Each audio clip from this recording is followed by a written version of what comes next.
this is exactly what I'm going towards now with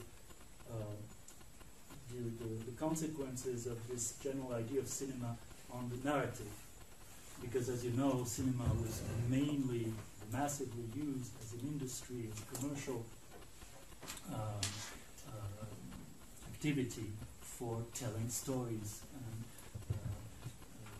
in the same sense as novels in the 19th century told stories, and taking the stories mostly from novels and plays and traditional ways of telling stories, adapting it to this new tool. This became the dominant massive production of cinema. And when you apply to narrative the demands of realism, especially of this very demanding total realism that Bazin was referring to, then it becomes apparent that there are some very, very paradoxical effects and contradictions or impossibilities.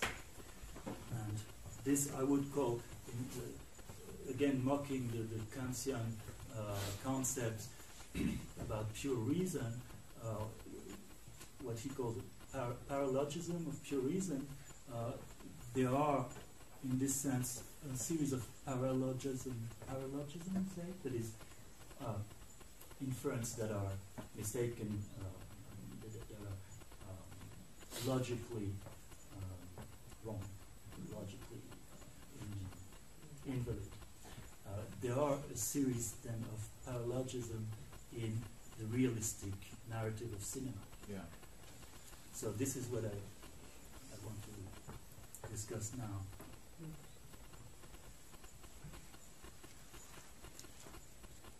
I will just present the question altogether now and develop them this afternoon with Krakauer's text that we will have for each of you. Now, there has been an ongoing, or several ongoing, debates in aesthetics of cinema around the term realism. And I don't want to oversimplify it, because it's a very complicated matter, depending on how you define realism, obviously. And whether you define it in a strict sense or in a broad sense, then the discussions become completely different and sometimes untranslatable or meaningless. So I will try to define it in the most usual way, trying to stay close to the usual use of the term realism, which is also the sense, I think, that Bazin is taking when he talks about realism, which is that you call realistic work of art, for instance, that intends at least to represent real things in the most precise and abiding way. I stay in the realm of intentions. The question of whether it is actually possible to be realistic and what it means to be is another question. But at least we could say that a realistic work of art is one that intends, and obviously intends, to show, to represent things that exist, not imaginary things, and to represent them as objectively, precisely, as possible. So in this sense, realism, in this very common sense, basic sense, realism should be opposed to idealization,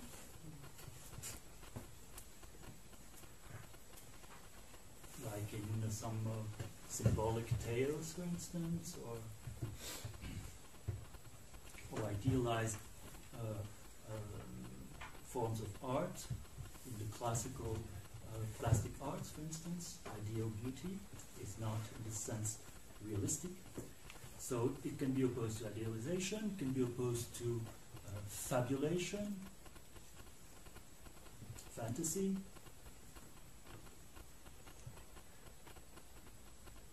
All things that resemble dreams, imaginary worlds and imaginary events. And it can also be opposed, it's a different distinction, to abstraction. You wouldn't call realistic normally something that does not represent any recognizable thing, which is the definition of abstract art. So, in this sense, it is true that dominant narrative cinema claims to be realistic, has, you could say, a realistic vocation. Claims to offer you a convincing representation of things that you can at least subjectively recognize as looking like what real life and the real world is. But what I will try to show with some example of Limon this afternoon, but we'll start this morning. But this claim, this realistic claim, when you analyze it and when you examine it closely, expresses itself or is expressed by different claims. It's a general claim that can be divided into a series of particular claims, and each of which is in fact contradictory and contains a contradiction, an unsolved and unsolvable contradiction. This is what I will agree, that I will argue. There is a series of unsolvable contradiction in this general claim for realism when it is made by narrative art, especially narrative cinema. Some of these contradictions are well known and have been accounted for many times. I don't claim to discover anything new here, but I will just try to precisely state them and give examples for them. Now, Siegfried Krakauer, which we'll discuss this afternoon, is a very interesting example of cinema theory that asserts the realistic vocation of cinema, but asserts it in an intelligent way. That is, it's not a naive conception of reality or of what realistically representing reality would entail. It's a very brilliant and well-informed theory, since Krakauer, I don't know if you know about Siegfried Krakauer, he was a cinema critic. Not only that, but he was a critic of many other forms of popular, mostly mass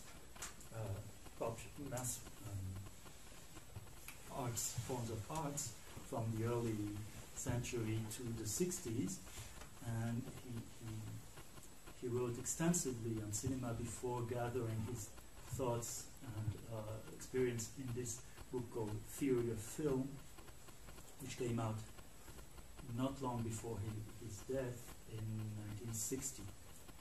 And he is, in case you haven't heard of it, he is of the same generation and in a way of the same cultural milieu as the philosophers of the Frankfurt School, that is Adorno, Benjamin, Hans Bloch, and a few others, although he was a little apart from the group, so that he's well aware of philosophical and aesthetical assumptions that can be present in these apparently popular and superficial, entertaining forms of art. And in this way, his theory of film can be placed on the same level as some of Benjamin's essays on photography, for instance, or Adorno on music, in that it's not only journalistic criticism, but a real philosophical evaluation. So the phrase he uses, a very interesting phrase, is that cinema has a natural affinity with physical reality. Natural affinity with physical reality. That is, for him, one of the very singular, very specific traits of cinema is that it allows you to deal with material things in a way that no other form of art did before. And because of the recording technique, image recording, but also sound recording, which is more interesting than image, of course, because of the photographic nature of this recording, physical reality is there, more present than anywhere else. And even though you don't necessarily, you're not necessarily attentive to the details of every image, every single photogram in a film contains a certain number of real things that you can experience, at least visually. Let us think of natural sets, outside shootings, of everyday objects, animals, of course human bodies, all these things, light, all these visual physical realities are constantly present to you when you watch a film in a very convincing and strong way. And from this, and of course also the different works of major filmmakers that he discusses, Krakauer concludes that cinema is the form of art where physical reality is really the most, in a way, happily present. You can enjoy the physical reality of both objects and beings and living creatures through cinema as you cannot in any other form of art. And this is for him, in a way, it's historical, historial, or even mystical justification in the sense that it saves and redeems some part of the physical world for us and for future generations. And when he writes that, it's after the war, also that for Krakauer it's probably very important that after the disasters of the war, of the Second World War, and the first, but the second is, if you can compare, perhaps even worse, the return of physical and carnal reality through films that are deliberately trying to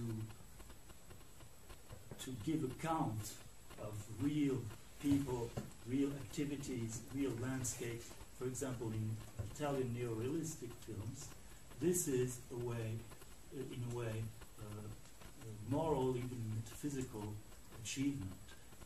Like to reconcile, be able to be reconciled with the world.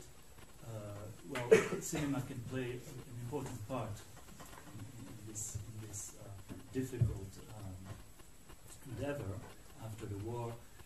By simply, if you're an American and you can watch Paesa with poor peasants in southern Italy, and you see how they work and their songs and the way they behave and the way they dress and the social issues and all the concrete elements of real life, it's irreplaceable. This experience that you get through cinema to simply connect you with remote parts of the real, actual world. It's not just satisfying. curiosity, it's also giving flesh to incarnation to the experience you can have of humanity and of nature. So in the sense, it's a very high mission, a very high vocation that cinema would have if you agree with Krakauer on this project of or aim of redeeming material reality.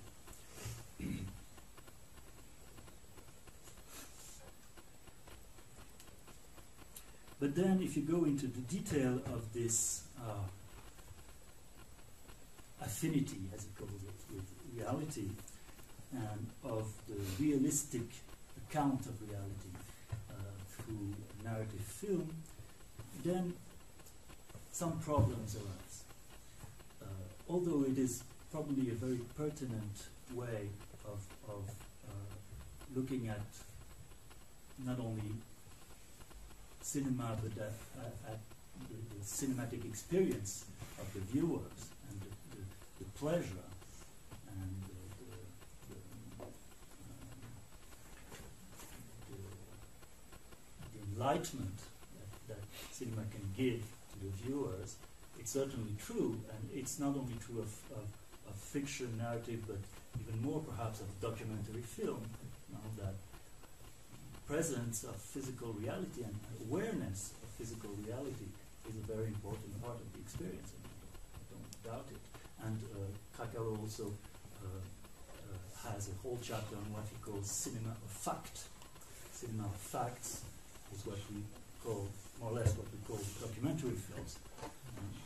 Obviously, documentary films, they exist mainly for that purpose of giving you experience of physical reality in all its aspects. So this is a very pertinent idea, but why is it problematic? So what would be the paralogisms of realistic aesthetics for narrative films?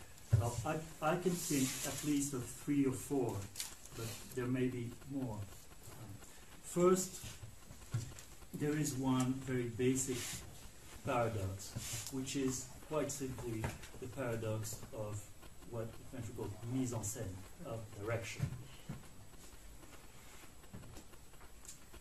The realistic mise en scène in cinema, whatever the kind of film we're dealing with, realistic mise en scène is based on one fundamental assumption that is erroneous, and this is that the camera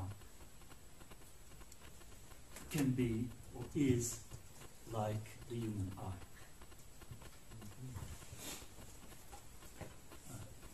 The camera is supposed to replace a possible human eye, and therefore what you see that has been taken by the camera is comparable to what you would see with your own eyes in the real world. Why is it erroneous, fallacious, wrong? For a very simple reason that you can all observe, which is that the real human eye is constantly moving. It's constantly changing focus, it's constantly circulating in the surrounding, and it's never cadré. How do you say cadré? Never static. Right? Static, still. Still static. It's like well, when you're a cameraman and you choose the frame, it never frames. It never frames. First of all, it doesn't have a frame, as you know. All the outside parts of vision are blurred, and they don't have a definite limit. And more importantly, it's never fixed. It's never fixed. So that when you think you're watching an image, a stable scene, let's say, you think you're watching a scene, what you're actually doing is taking many, many views, moving your eyes in different parts, moving your head, moving around or inside the scene, take many, many views of the scene, and out of these many views, you recompose mentally something coherent and stable, which does not exist in actual vision. If you had a camera that would follow the eye of a real person, you would be completely disoriented, and you would simply throw up, seasick. And it happens when, sometimes with light cameras, people want to imitate, the running. And it's something that makes you sick very fast. Why? Because, as you know, the brains and even the eye has this wonderful ability to maintain the focus, if you want, on something while the rest is moving. You know what I mean? If you look at my nose, say, and you do like that, you can still look at my, so that the focus will be fixed. It's a very complex phenomenon. It's like a gyroscope. To compensate for all the bumps and fast movement and imbalance of your body and everything around you. So this power to maintain your attention on one point while everything around is moving, well, certainly the camera doesn't have it, and it cannot reconstitute. So that if you do with a camera what you do with a real eye, you will have no means to maintain a certain stability and to reconstitute the scene in a coherent, intelligible way. So this is the first fallacy that is the basis of all others, that is, the camera is not at all like a human eye and does not at all behave like the human eye. And it cannot. So what are then the movements and operation of the camera if they're not real analogous to the real eye movements? And what role do they play, and how do they function in a narrative film if it's not really as an imitation of the eye? Well, if you see and you start analyzing any film, even the very early first film where the camera hardly moves, when it moves, when it changes focus, when it changes frame, when it changes scenes, this is not camera work exactly, but it's editing, but even all the movement and actions that you can do with a camera are not actions and movements that pertain so much to perception and visual perception as they are movements that pertain to diegetic and expressive tropes. That is, they are meant to help the narrative, to make it clear, to make it interesting, and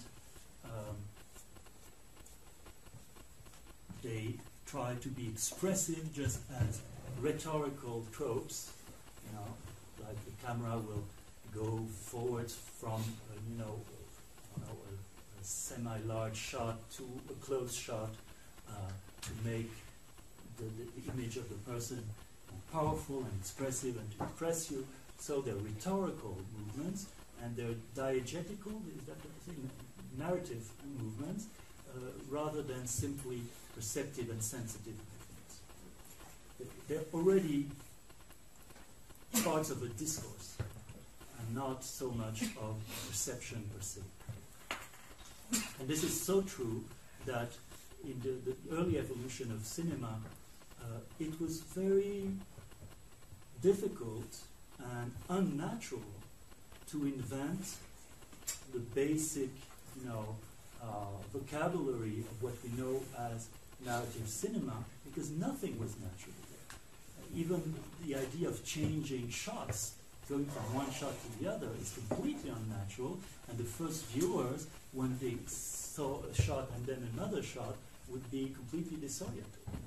I thought I was watching something like in the theater, and suddenly I'm somewhere else, and I see something else. And none of the basic signs and vocabulary of cinema is natural in any way. So that moving the camera was not natural. Changing what we call in French the shot value, that is the scale, from close-ups to the general, is certainly not the natural movement. Pan is not a natural movement, although you always think that you have to compare it with the movement of the head that goes like that. But again, the head never does a pan the same way that a camera does, and never does a traveling the way, even if you're, except if you're maybe, yes, when you're traveling in a train. That's probably the closest to traveling, and probably this the origin of the invention of traveling. Is, automobiles and trains. It's regular movement, but this exactly when I say train, automobiles, this is not nature. This is mechanical already, a mechanical movement. So all the basic gestures, so to speak, of the camera are very artificial in this sense. To give examples of that, you may know that when the first films where they used editing as such, one of the basic story for entertaining films in the early 10s were stories, and they're still the basic story of all children cartoons, for instance, is about pursuit. Someone is chasing someone else. They run. So it's very difficult from one shot and one position of the camera without moving it to show a pursuit, because once they've crossed the field, what do? So you have to invent a way to follow the pursuit. So how do you do? Well, now we know. We have many ways of doing it, and in the action films, American films now, they even do it with very, very small shots that are pasted together so that you actually never see the real space, and you never really know what the distance between the hunted and the hunter is. So that's a problem in action films. Usually it's impossible to figure out exactly what distance they are, because the dramatic enhancement of the pursuit encourages the director to make the hunter seem very, very close, so that you're afraid he's going to catch him. But then you realize that no, there's a certain distance. But what distance exactly? So it's a very complicated thing, the pursuit. It's always been. So, but in the early films, what they did is that they said, okay, now these two persons, they're running. One is running on top of a hill, and the other is arriving on top of the hill, and the other one is going down. So how will we show the other part of the pursuit? We have to change the camera. We have to go to the other side of the hill. But if we stop the shot when they go uphill, and then take another shot and they're coming towards us, it's very strange that people will be startled and say, what is it? Maybe they won't even be certain that it's the same people. So how can we tell the people that this is the same act, this is the same scene that continues?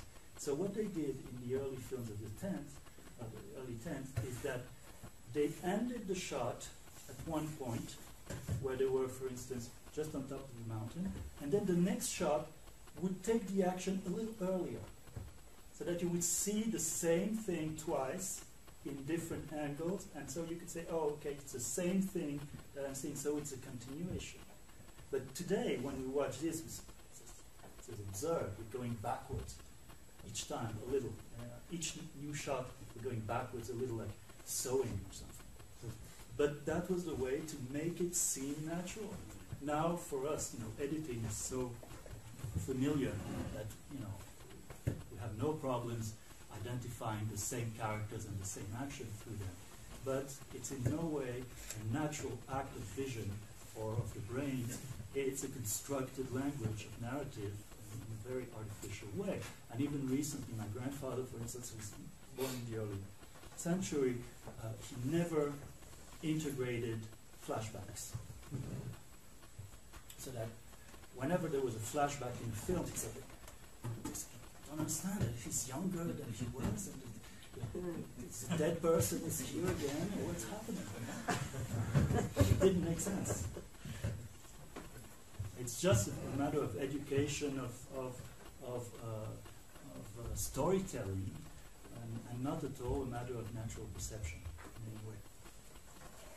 So this could be called the first paralogism of mise en scène, but I only mentioned the camera, and we could go on, of course, with all the devices or the tropes of narrative as artificial as this or even more. So the general paradox, and it's a very banal one, is that to make something look true or real in a film, as in any fiction, you have to trick. You have to trick. You have to invent tricks. You have to cheat. You have to lie to make it seem real. And what are you lying with? You're lying with physical reality. Exactly what is supposed to be there and say is what you violate in a way and don't respect. You have to cheat, trick, to lie. You have to lie with the possibilities of perception, with the rhythm of time, with all kinds of physical and basic rules of natural reality. You have to deceive. You have to deceive. Exactly. You have to deceive. And apart from the camera movement, the main trick in cinema, without which all of what we know as cinema would not exist, is editing, montage, cut and paste. Well, cutting and pasting is in no way a natural phenomenon. There is no cutting and no pasting in real life, as far as I know. And then it's interesting to see how difficult it is for someone like Bazin, who's powerfully thinking cinema in a very coherent way. It's very difficult for him to account for editing and the necessity and the legitimacy of editing. And there is a very famous article of Bazin on the subject. This should be compared, but I won't have time to do it here. And it's also more known. It should be compared with the Russian tradition in cinema, where, on the contrary, the theory of editing had to develop very early on and in a very different way. Rise and shine, and cinematographers. The article of Bazin, by Bazin I'm referring to, is called Forbidden Montage, Forbidden Editing, Montage Interdit.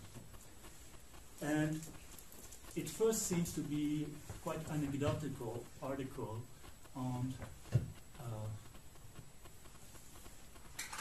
action films and danger in films. Basically, the subject matter is how can you make a scene with a wild animal, a dangerous animal, and a child or some vulnerable person, how can you make it very scary? How is it to be, if you want to be really efficient? And of course, Bazin notices, I think it's about the Flaherty film, like a Louisiana story with a crocodile, and then there's another one with a lion, and also there's one, it's all about children really, a French film called Le Ballon Rouge, I think, with a child. And in all these scenes he says, obviously, if you see a shot with the child, and then a shot with the wild animal, even if they're in the same set, and they're just, one after the other, and you're going like champ contre champ, yeah, before. It's not as scary as when you see both the child and the wild animal in the same shot. Because this is the only way you can be sure they were actually present together, in the same scene. Because you know cinema, it's very easy to shoot the face of someone and then another shot with King Kong, and no one risked any. So he says this is why montage, editing, should be avoided when you want to be convincing as to the reality of what you're filming, obviously. Montage is the possibility of all tricks, all treachery and deception. This is true, from the early cinema on, it's something that has been theorized and well known. There's this Kuleshov effect, the key effect. You show, this, right? You show two successive images. You have a man just standing there, expressionless, more or less, and then you show a bomb. You show that to someone, this and that, and you ask, what is the expression on the man's face? And he will say he's afraid, and then you show it, and then there's a beautiful young woman looking at him in the second shot, and you say, what is his expression? And everyone will say he's expressing desire. Yeah. So with the same image, just by juxtaposing another shot, you will completely change the interpretation of the image. And this is the almost magical power of montage. It's the context of an image makes it completely different. You can manipulate endlessly the viewers. This is mostly what Russian cinema theory is about. Manipulation of the viewer in the positive sense, of convincing, of make it, make the message of the film stronger. That's what montage is for. But from the perspective of Bazin, this is like the door through which the devil enters. That is, the realistic vocation of cinema opening a window to the world could be completely jeopardized if you allow any type of manipulation through montage. And it is true that in the French cinephilie tradition, montage films have always been suspicious. There's always been this kind of, defined of manipulating, etc. The paradox is that cinema without montage does not exist, and is not possible. Or, well, you can have some extreme cases, but hardly ever. Hardly ever. Continuous single shot is not something that is really feasible in a narrative, and it's not even to be desired for the narrative purpose. Okay, so I should stop probably for the moment. Just noticing to end the discussion of this particular paradox with Bazin, the fact that the text by Bazin, which I quoted this morning, and I probably will not come back to it, Myth of Total Cinema, is ending in this very odd way, an interesting way, and I think it's very deliberate on his part. After this whole discussion of the general idea of cinema, he starts a new paragraph, and there's only one sentence saying, on the other hand, d'autre part, cinema is a language. So that he separates the essence of the cinematic project of realistic, account of physical life, and the codes of the syntax of cinematic language, narrative, that is all artificial implementation of cinema, without which it wouldn't exist. But in this very metaphysical way, I would say, he tries to separate the essence And the fundamental project, ideal, what he calls is idealization, idealist project of cinema from, the temporary manipulative tools that all form what he calls language. Now, the question would be whether language can be set on the other hand, as he said. Can we treat language as something, apart from what cinema is? And if not, then if you cannot think of cinema without a syntax, or several syntaxes, and without montage, then there is something fundamentally mistaken or impossible in the general idea and ambition that Bazin assigns to cinema. And that is the realistic project in general.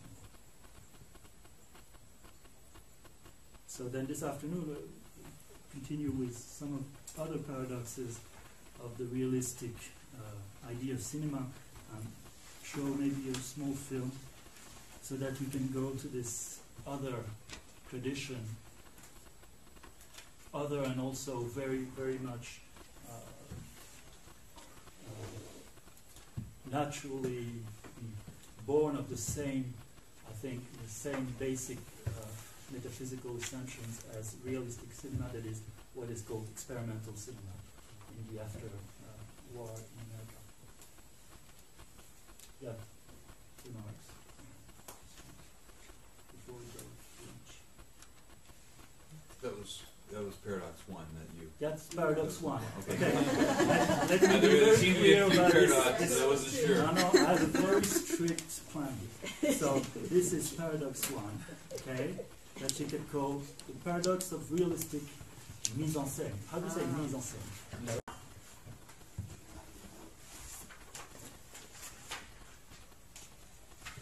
So the first paralogism, as call them, of realism in film narrative, we call the paralogism of mise en scène. So the paralogism should be you should be able to phrase it in one sentence, really, so a sentence with non sequitur consequence, something that really doesn't add up. And so in that case, it would be something like a realistic account demands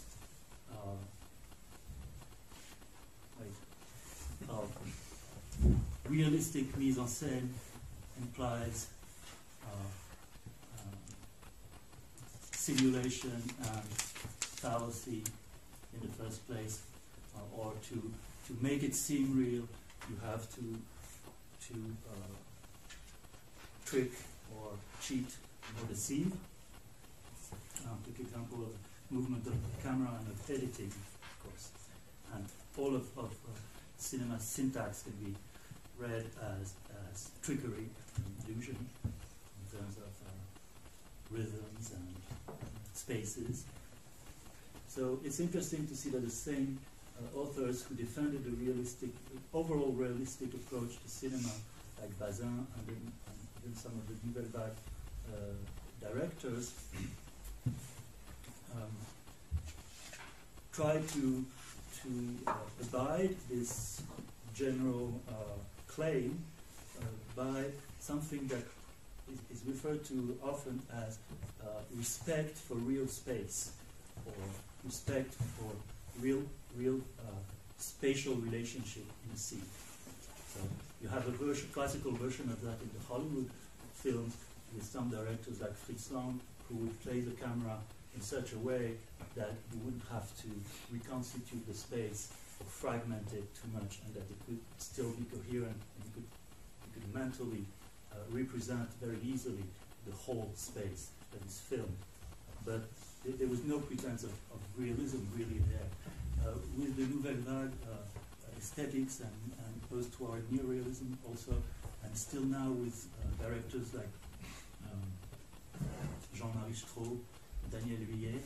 It can be a more literal respect of real space, that is on-location shooting, and usually in the on-location shooting, instead of the Fritz Lang approach, which is practical but also based on the efficiency of narration, so that you need several angles on a scene to be really efficient and have several characters. You cannot see everything from one point of view. Instead of that, with films like Straub's films, for instance, you usually have one place for the camera, and only one. And once you decided the camera should be in such spot, in such a space, then it will never move. Sometimes it will slightly turn, but it will always stay in the same place, so that's the idea. I don't know if it works, but it works to some extent, so that the viewers have a clear and stable idea of the real space, and they're not manipulated.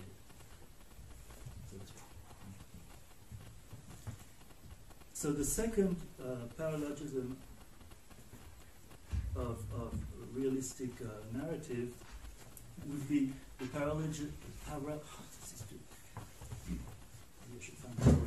paralogism of photorealism. That is, realism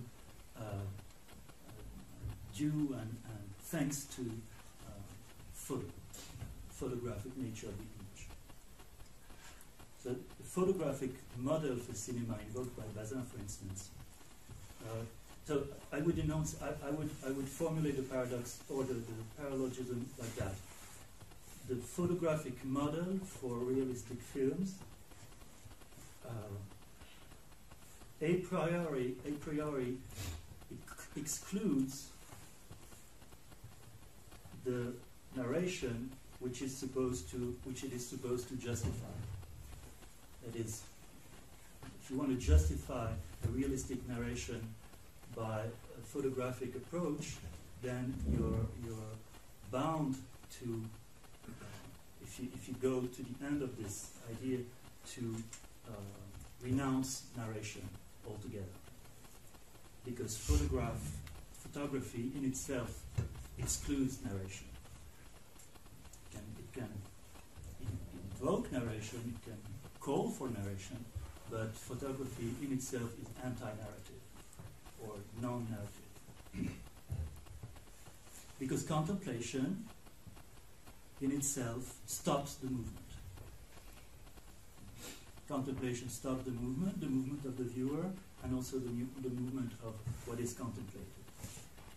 And there is something that betrays this paradox very tellingly, I think, in the Krakauer state that we'll look at closely tomorrow, which is that at some point he invokes to advocate his conception of salvation of redemption of physical reality in films. He invokes a film by Dovchenko, the famous Russian filmmaker, and the presence, the thick and what do you say, obvious and massive presence of a piece of bread in some scene. And he said, with this shot, we are put in relationship to this bread and to bread in general in a much stronger way than any painting or any mental image can do. And he adds to this remark that, strangely enough, if you wanted to have the complete fruition or the complete pleasure of this contemplation, you would have to stop the film. The film would have to stop. And a fixed image would be better than the passing, ephemeral image in the film. I stop them all the time. You do, yeah. Of course. That's what you do. I agree with you. But doesn't that mean that it is not narrative as such that gives you the opportunity to contemplate, but something that is completely opposed to narrative, that is a pause, course. So stopping the film breaks the narrative. Of It course. essentially removes you from the narrative. Yes, yes, Well done. absolutely. Well, you That's why shouldn't it's stop. good to go to the cinema. You're not supposed to stop a Or film, film. right?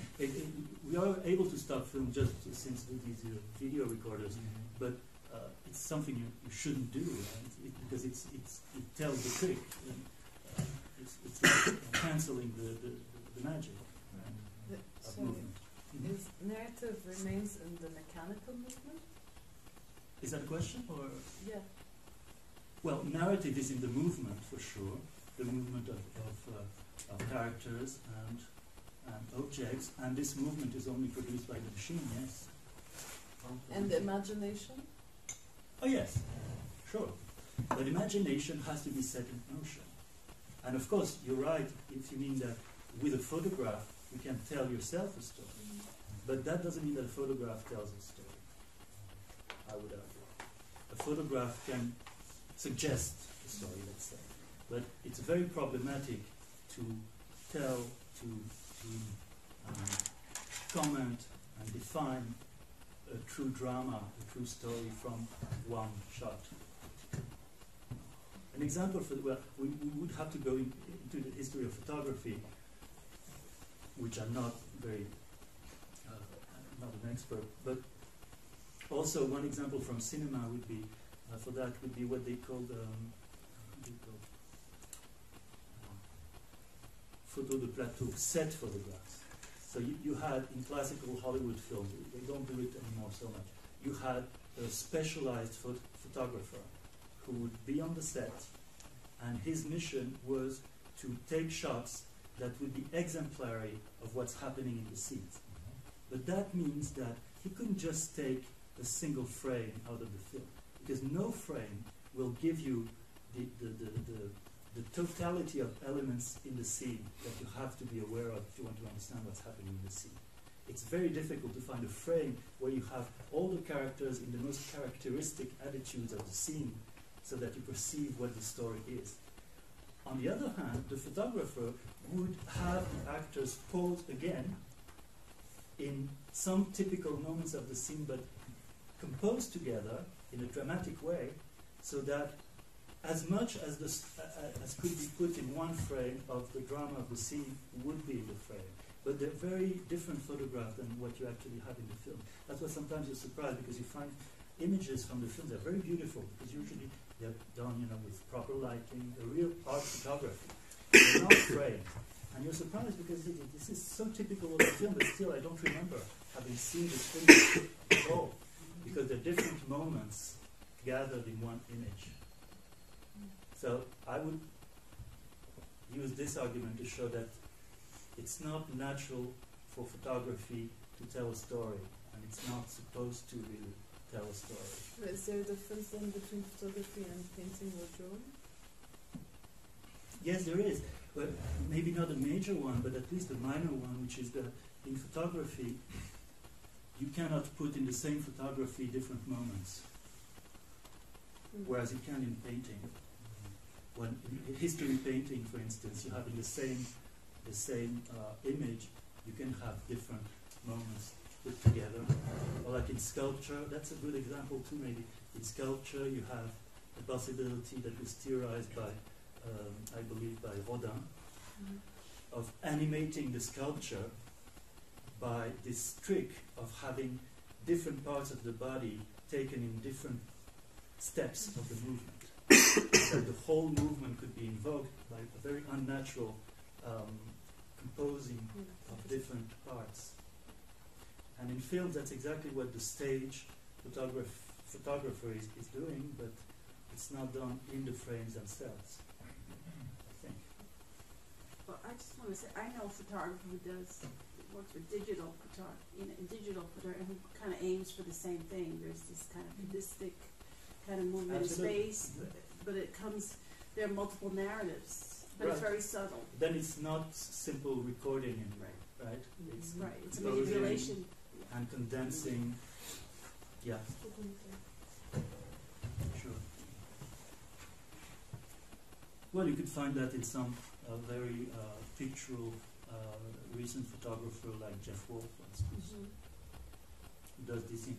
They look like instantaneous photography, but if you look at it, it's just not that. It's something else. Right, it is. It's too dense, dramatically too dense to be a simple shot.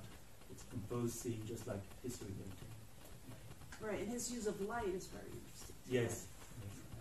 So both from painting tradition and from cinema. Hmm? Sugimoto, Vatican. Oh yeah, Sugimoto with the empty theaters. Yeah, overexposure of the screen. Right, you can have all kinds of tricks in photography to condense time. That's for sure. You can have superimposition. You can have slow, long exposures. Yeah, but this is always a way to go around the basic obstacle, which is the instantaneous character of the image. And this is also the problem, probably, and I don't think I'm going far from the main topic here, the problem of the classical instantaneous photography tradition, which is, at least in France, we have this very major, let's say, tradition of the magical moment, the extraordinary moment. And photographers like Cartier-Bresson pretend they're not really artists, they don't compose, but they're just there at the right moment, and they just press the thing, and there's a kind of miracle. But what miracle is it really? The miracle is that a random shot, a supposedly random shot, is actually composed like a very refined painting. So there's something contradictory and strange in this aesthetics, because it's like you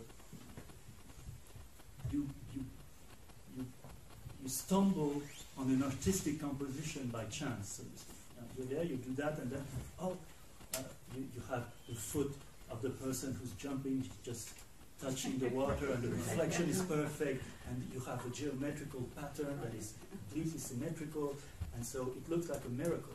But the miracle is really that it's all fake. It's doing something and pretending to do something else, pretending not to touch reality, not to stage anything, but then you get the same result as if you had staged it, and that's why regularly you have problems that people, they sue the photographer because they say, no, that was not just photography, that was not just random. He asked us to kiss, and he made 20 shots, and he chose the best one. Because it's a contradictory aesthetic purpose. There's a certain artificiality in the composing of the frames, not just in the technique, but in the essence, the idea. In the framing itself. Right, in the frame itself, and it also takes place in filming, in acting. Of course. And when you see a bad film or something, you're like, oh, what's wrong with the acting? Artificiality. Staginess. Right. But staginess is just staging that failed. Right? It's not the contrary of natural things. It's supposed to be good staging. So about the photographic medium, then, you have this paradox of this bread that you have to stop really to contemplate, and all the moments, epiphanical moments of physical reality in films that Krakauer isolates are a little like that. They're random. They're in the margin of the image. Or you see passerbys, you see cars, you see what the buildings look like. But the action is something else. The action is in front. And so it's always like avoiding the main narrative that you can get this kind of benefit from films. So it's a bit contradictory with the claim to realistic narrative. So, am I like psychotic if I stop a film and like check out the background? Like, No, on the contrary, I think that's how I watch films too. It's just because you're not satisfied with the stereotyped narrative. well, I was the first time. Usually. Yeah, but once you know who killed or the MacGuffin, then you can start contemplating the images, and that's something else. that's something that is actually incompatible. And if you start, I come back to that, but if you start really watching the images of the films, you cannot follow the action. And that's an argument that many experimental filmmakers made, that is, narrative prevents you from watching. Narrative slows your perception down instead of making it quicker. And narrative also is made out of fulfilled expectancies, expectations. You always know what to expect. Even if you're surprised in relation to some expectation that you're supposed to have. So that you always anticipate. And Krakauer actually mentioned a very good argument about that by André Mauroy, I think it's here, you will see.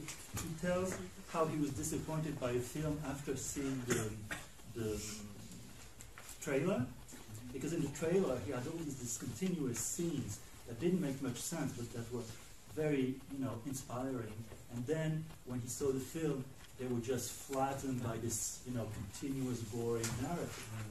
And he also goes on saying, maybe not him, but someone else, that in a gangster movie, for instance, when you see someone reaching for a door or climbing a stair, you don't watch anymore because you know what's going to happen. You know that he's going to open the door. You know that he's going to take the gun. So that narrative really blinds you to the images rather than excites you in this sense. And so does the sound, the music.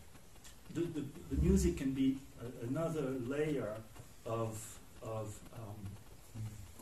it's like a lullaby. It lulls you to sleep. Exactly. Because it comments on the sentimental and psychological meaning of the scene so that you don't have to wonder, is it sad, is it happy? You know by the violin what you're supposed to feel.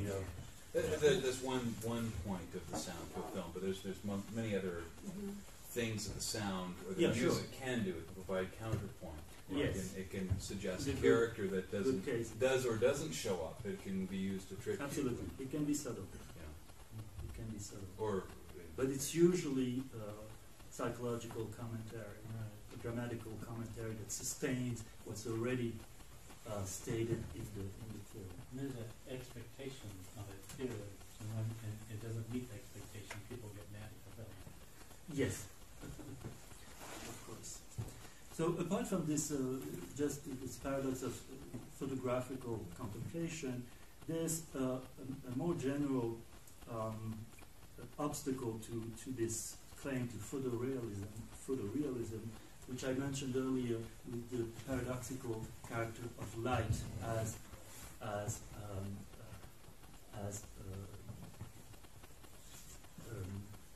element of apparition, revelation, and also of illusion and deception. That is, the light and chemical impression of the image for photography as well as for cinema.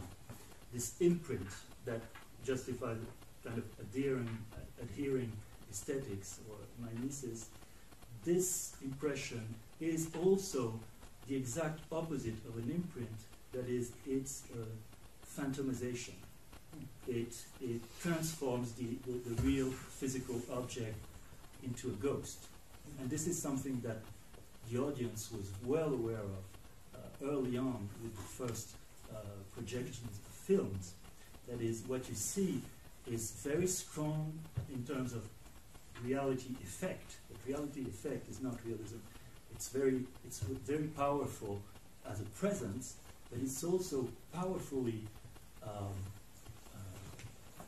eerie, dreamlike, and immaterial. And it dematerializes what you see. The fact that it's shades projected onto a screen, and with no material object visible but just a ray of light, and then it disappears with no trace. And people have felt that from the start, this phantomization effect of cinema. And it is a fact, a well-known fact, that the origins, not of the idea of cinema that Bazin discussed, but of the real technique of cinema, the origins of the technique of the projected image, moving image, are the famous phantasmagoria. I don't know if it's the same term, phantasmagorie. That was the term used by Robertson, a famous, how do you say, prestidigitateur, magician of the late 18th century. Robertson, it was a pseudonym actually, I don't remember his real name, invented this magical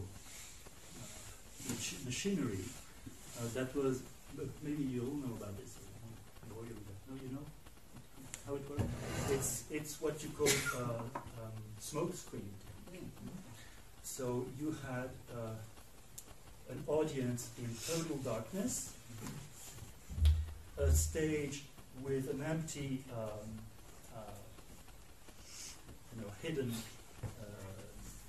backstage, so to speak, but underneath, and from there, with little images that were projected onto a mirror on the top of the stage, he would project an image that would be stopped not by a screen but by smoke.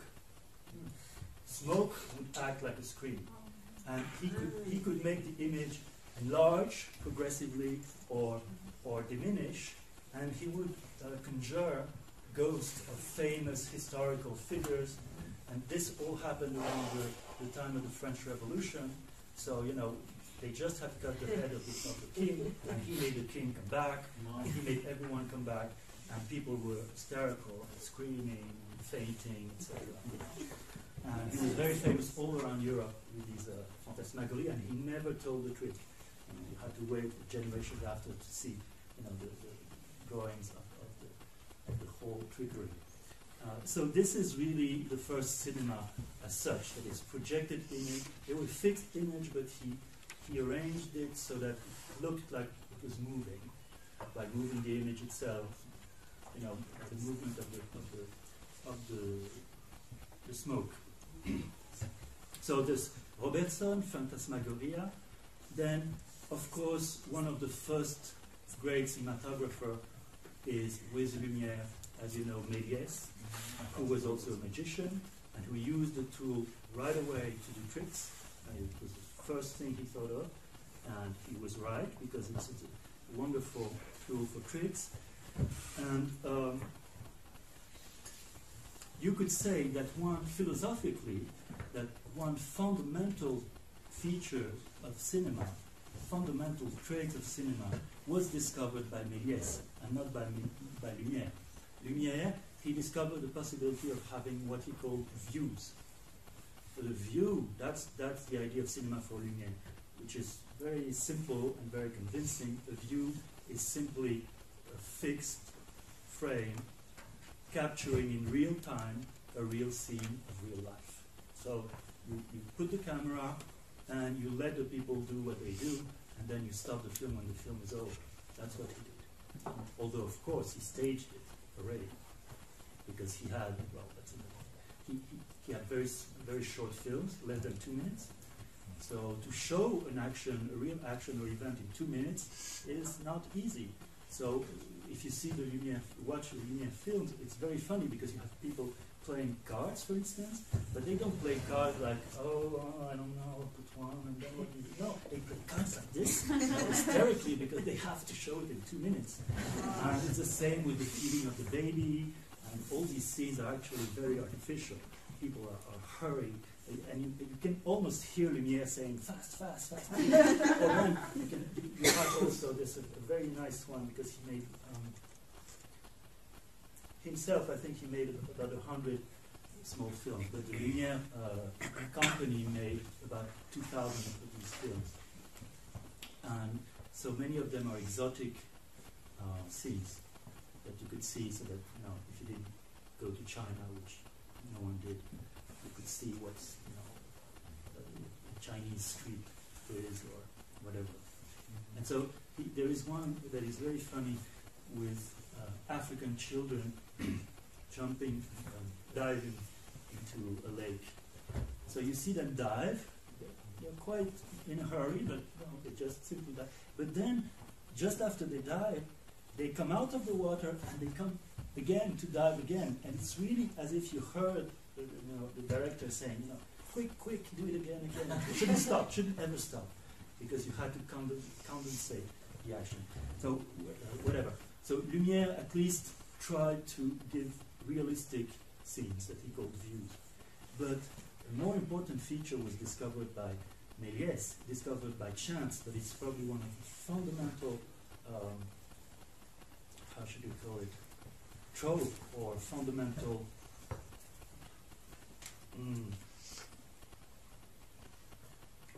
syntactical structure, or even infrastructure of all films.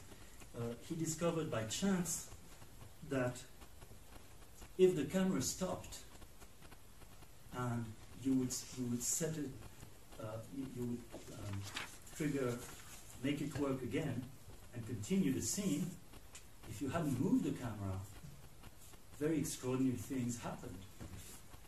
Like you would have someone in front of the camera, you stopped, then someone else comes, and when you watch the film, you have this miraculous substitution of instantaneous of a body with another body. Or you have, a disappearance of a whole, piece of furniture. Or you can have, an elephant coming out of a hat, because the stop of the camera is the elementary editing gesture, right? Stop the camera, you start again. And he called it, which is so clear and perfect, he called it trick by stopping the camera. Truc par arrêt de la caméra.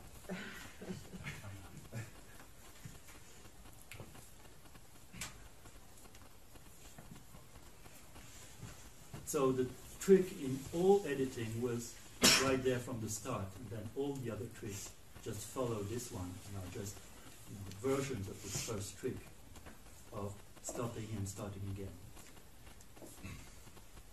Now, still in this paralogism of photorealism, you could even argue that the very fact that film scenes, can be convincing and seem real, the very fact that there are such strong effet de réel, effect of reality, are an argument against realism. Because the fact that you can be convinced, charmed by something you see, to believe that it's true, you could interpret that as well as the proof of the fact that you're having hallucinations. That's typical of an hallucination. You think that it's real, and you're completely convinced, but obviously it's not real, because it's a film. So if it seems real, it means that it is magic, it is trick, it is not realistic. It is the reproduction of the condition of hallucination. And this is even truer if you look at the physical characteristic of screening. It has been noticed several times that there is nothing that looks more like a screening, in French we say a séance de cinéma, than a séance that is spiritism and spirits convoking. You are in obscurity, several persons who see the same thing. Your critical sense is lulled by this very physical surrounding and the fact that you're all concentrating on one image. It's very close to being asleep. You forget your body.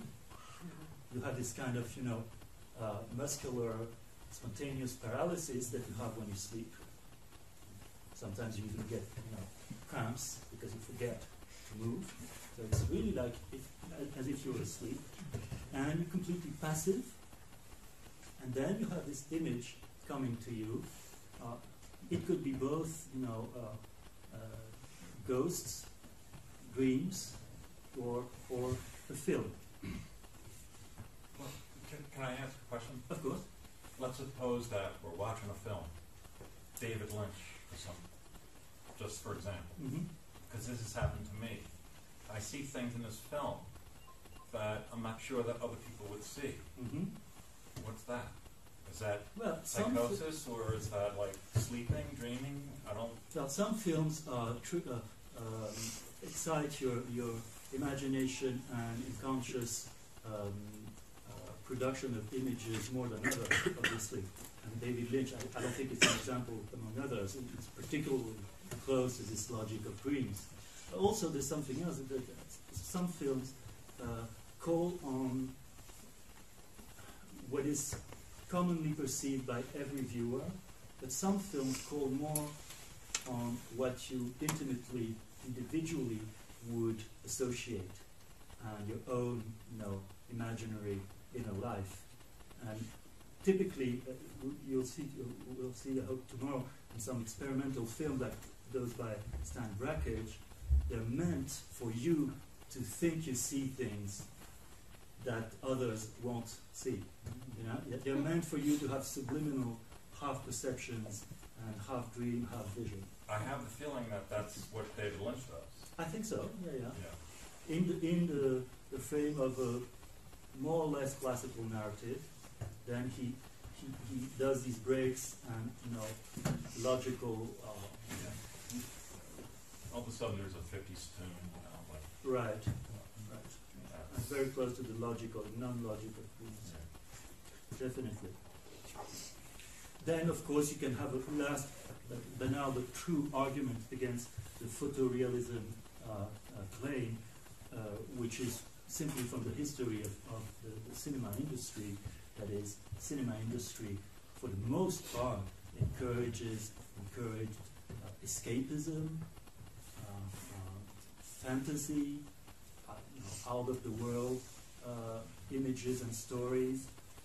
The stars, the movie stars that started to exist in the 20s are unreal. They're unreal bodies and unreal individuals. They're certainly not, their quality, the star quality has nothing to do with reality, but rather the opposite. And last but not least, what you watch when you watch actors in films are very often dead bodies, ghosts, literally. So that's less realistic. You cannot do. And this reminds us of Bazin's formula of catalepsia convulsive, convulsive catalepsia. Convulsive catalepsia is certainly not a normal state of reality. It's a very extraordinary state.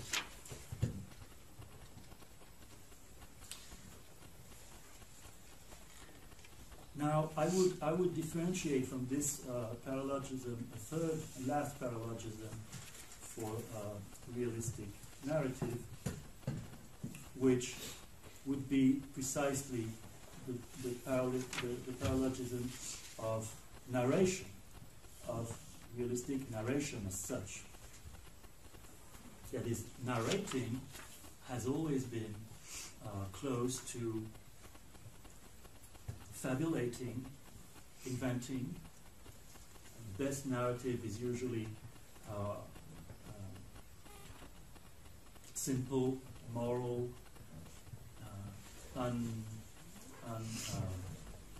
unlikely,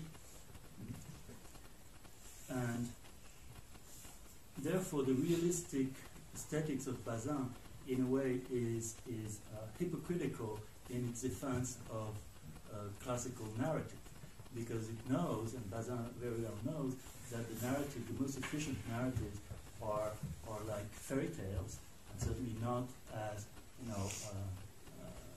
realistic accounts of real situations in real life.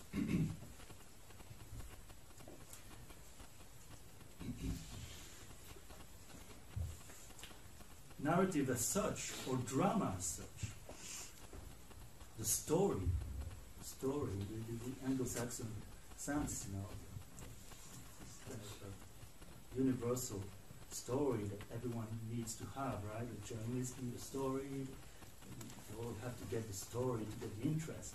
The story has nothing to do with realism. The story doesn't bring anything to realism. The story has to do simply with capturing attention and interest, suspense, dramatic suspense. And this is as true of fantasy and science fiction or fantasy stories as it is of so-called realistic stories. There's no difference in the sense of constructing a story, a convincing drama. And the concern with vraisemblance, the likelihood, or how you would say, something that is likely to happen, probability, this concern is not at all the concern with reality. On the contrary, very often reality is not likely. It's rather a concern with abiding to certain laws of certain genre of narrative, that is, of what we said, the expectations of the viewer is. It is not likely in a Western that, I don't know, that a woman will lead a posse of cowboys. That doesn't mean it's not possible in reality, it's just not what is supposed to be a Western like. And all the different qualities of likelihood that you will find in scripts, scenarios, etc., are generally coded, and they're not, they have no relationship to reality. And this was expressed, well, it's a more general paradox of the same kind that was expressed by a story, I believe a real story, which was taken very seriously by the Russian theoreticians of cinema in the 30s, that happened to renowned scientist Niels Bohr. Niels Bohr, one of the inventors of quantum mechanics, a very brilliant physics scientist, and he used to go to the cinema after his classes to relax with his students, and then after the class they would comment on the film.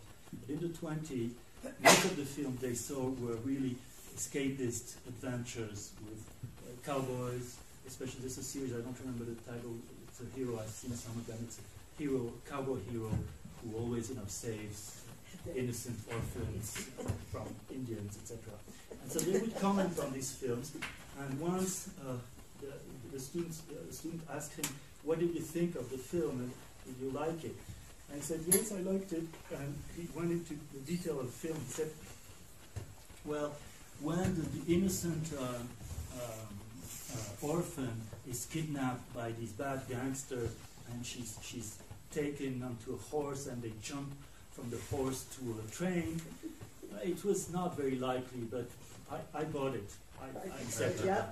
And then when the train went, on top of this bridge, and there was an accident, and the girl fell from the bridge, and the hero just happened to be there on his horse, and he caught the girl in his arms, and she was intact, and they kissed. It was a little difficult to swallow, but I still bought it, etc., etc. And he just said at the end, but the fact that for all these wonderful, remarkable events, there was always the cameraman at the right place to shoot it. This, I don't think. This is, a summary of what realism is not. Okay.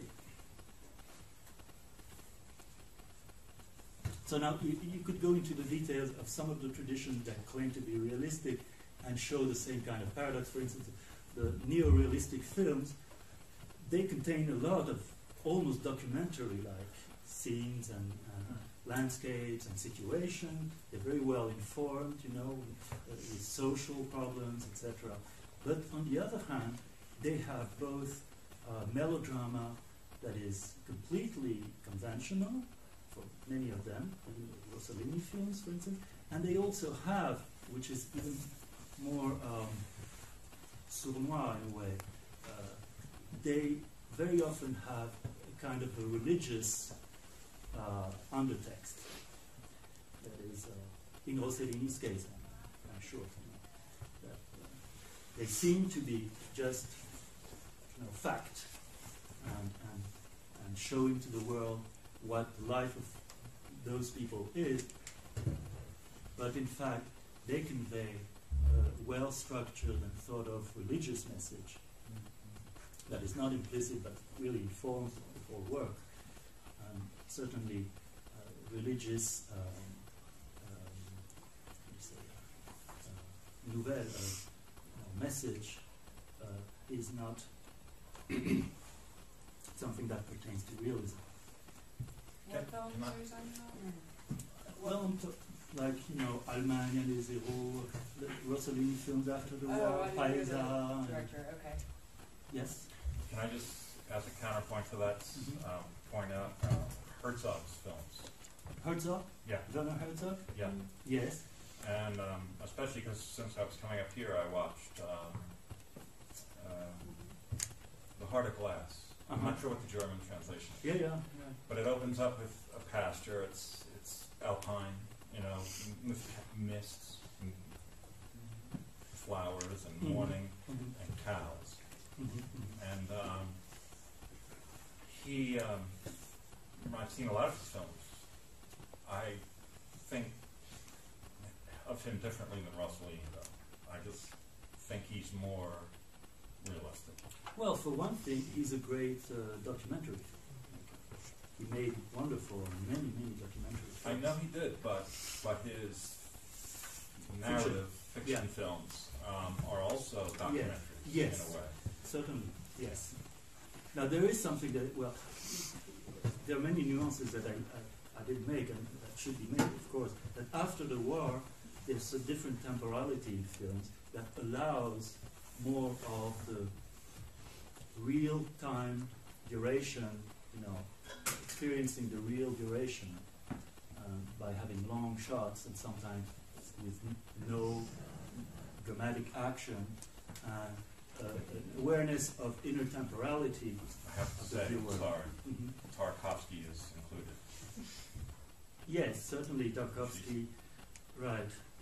Although in his case, it's obviously not, his aim is not realistic in the sense of but what about the camera that goes from the left to the right, across the entire landscape, real slowly? Yes. With the mist, the cows, whether it's Tarkovsky. Well, that's something that you can find in a purest form with some experimental filmmakers that will only do shots like that. I will show you, maybe I could even today, because I think it's in there. There's a cinematographer called, Californian filmmaker called James Benning, and James Benning makes films that are, now he changed the label because of the digital filming, but he used to make films that were all composed of, I think, 12 minutes shots with a fixed camera on landscapes. So when you say it like that, you might think, it's like photography and it should be very boring. But it's not, because in 12 minutes in the landscape, many things happen. Enormous amount of things. Noises, birds, people crossing, changes in light, etc. So he really does more realistic, in a way, cinema than any narrative can do. Is the technology that we're dealing with now making this stuff boring? Isn't the technology that we're dealing with now making time boring? I don't think so, no, because on the one hand, you can accelerate the editing because we're so familiar with the editing techniques that we assimilate very, very fast what's going on. So that's true in the sense that we get bored now. If we see an action film of the 50s, we get bored because, instead of 2 seconds shot, we have 6 or 10 seconds shot. That's true. But on the other hand, you can do with very, portable and cheap technologies that we have now, you can do all kinds of cinematic projects that don't need the support of the industry and therefore don't need to be abiding the rules of commercial film. So that you can, James Benning, for instance, now that he doesn't have the celluloid anymore, he does, instead of doing 12 minutes shot, he did recently a film in the Ruhr, I think it's called the Ruhr, in Germany, where you have an hour and 10 minutes shots. One continuous shot, because it's cheap. So in a way, you can extend, you can pull and compress in all directions the matter of film more easily now, and edit it more easily too, so that it could give birth to a larger variety of forms even than before. But certainly the conditions are completely different because of the end of the celluloid film. But I will come to that definitely with the experimental filmmaker, because experimental cinema is essentially linked, bound to the celluloid film for very, very profound reasons, and cannot simply continue when the celluloid film is done. It has to be something else. I'm sorry, I'm taking up too much time, but one last thing is that I went over the web, before I came here too, about film schools and stuff like that. Mm-hmm. And everybody wants a 10, 20 second, 30 second film. And not only that, I mean, if you go on to, I'm particularly into legal stuff and internet and media, internet screens. Mm-hmm. And what they're reporting about people who are arrested, who are instantly tried, convicted, and sentenced to death in 10 seconds on your screen. And I'm not sure that there's a difference between that and cinema. Mm-hmm. And I think that there's some kind of thing with time going on here. Mm-hmm. And that's,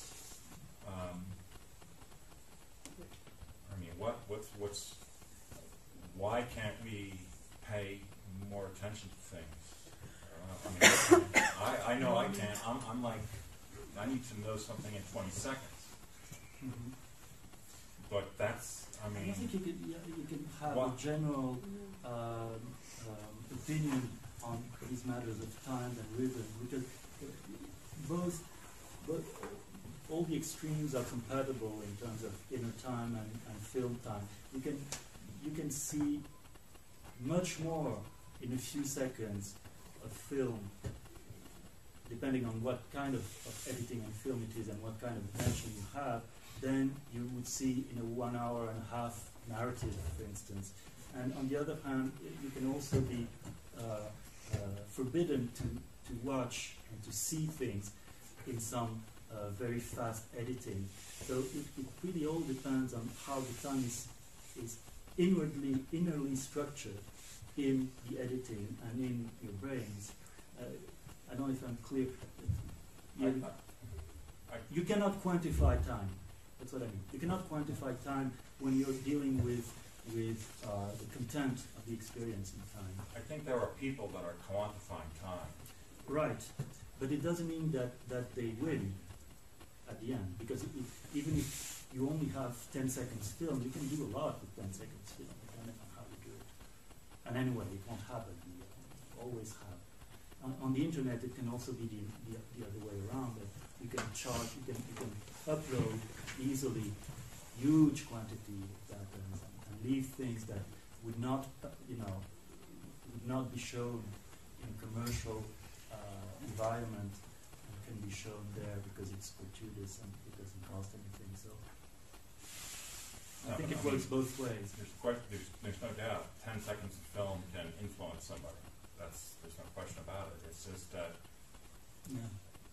and some filmmakers happen in 10 seconds, I guess. Yeah.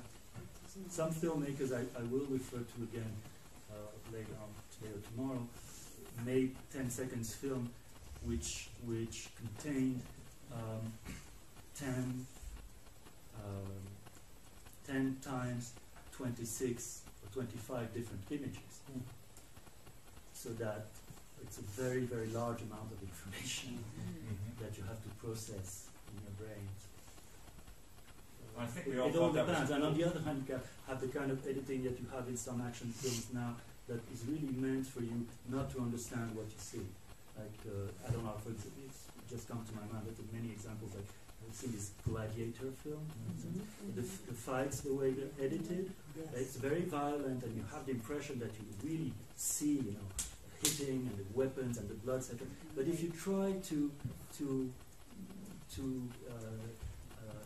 compose, to assemble the small bits of image in your brain, you absolutely cannot say what you're watching, and it's completely unreal. So, Well, he also made Blade Runner. yeah, So yeah, you should have stopped there.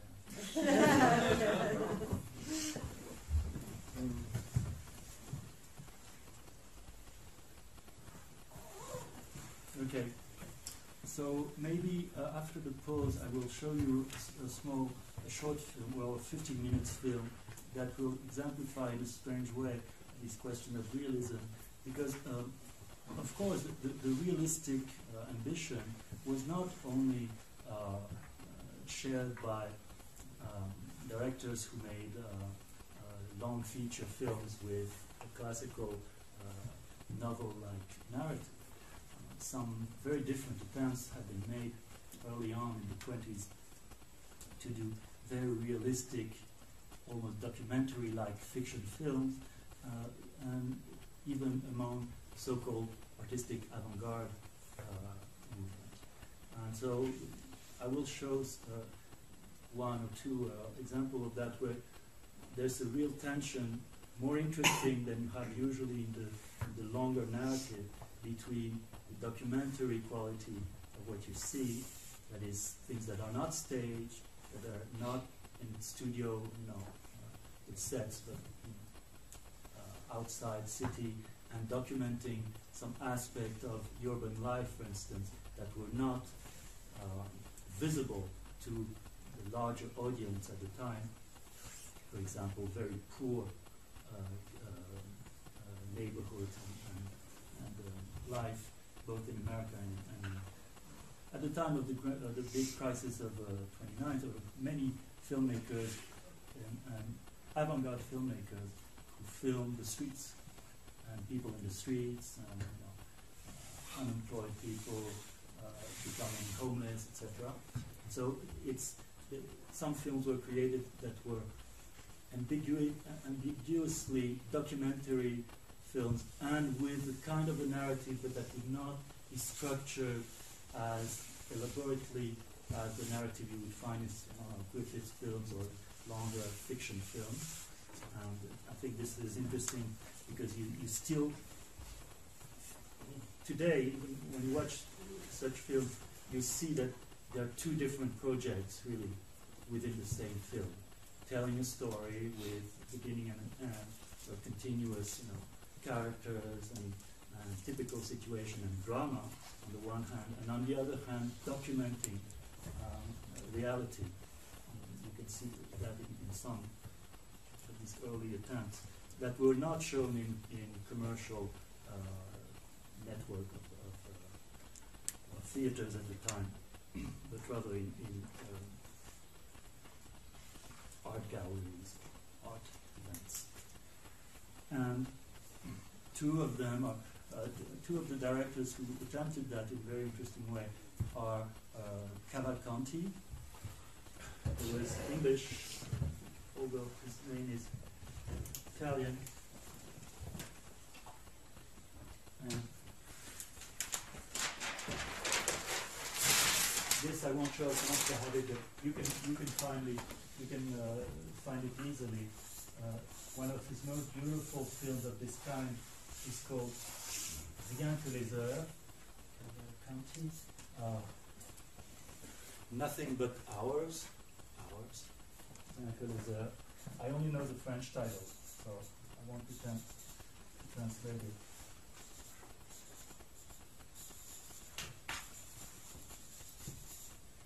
So it's supposed to be a narrative about passing time, really.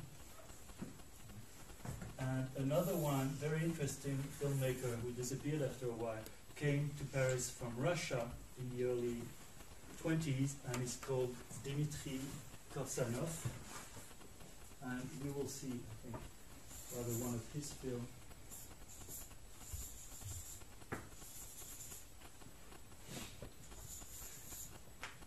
Is that right spelling? Let me check. Yeah, maybe 2 F's. One of his films of this type, they're about 15 minutes, 20 minutes film, is called Ménilmontant, which is the name of a neighborhood in Paris, suburb at the time. Now it's inside Paris, but it was a suburb at the time, and a poor suburb too. It's a very beautiful fiction and documentary film featuring his young wife, actress, as the main character. And he did another one even more contemplative with no drama at all. And this is called, I think, Oh, yes, I should. You're right.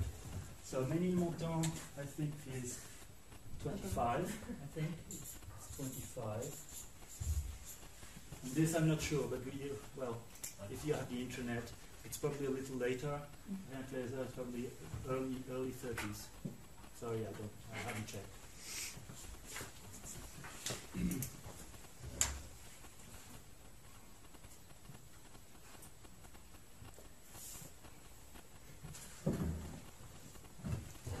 So maybe we should do the pause a little earlier, because I'm done with this part of realism and its paradoxes. We'll then go on to the experimental film tradition and the birth of this tradition, which is actually after the war. Although there have been experimental films that we call experimental much before, but the term itself and the doxa associated with the term really dates from the late 40s in America. And so we'll start with the Krakow typology of films.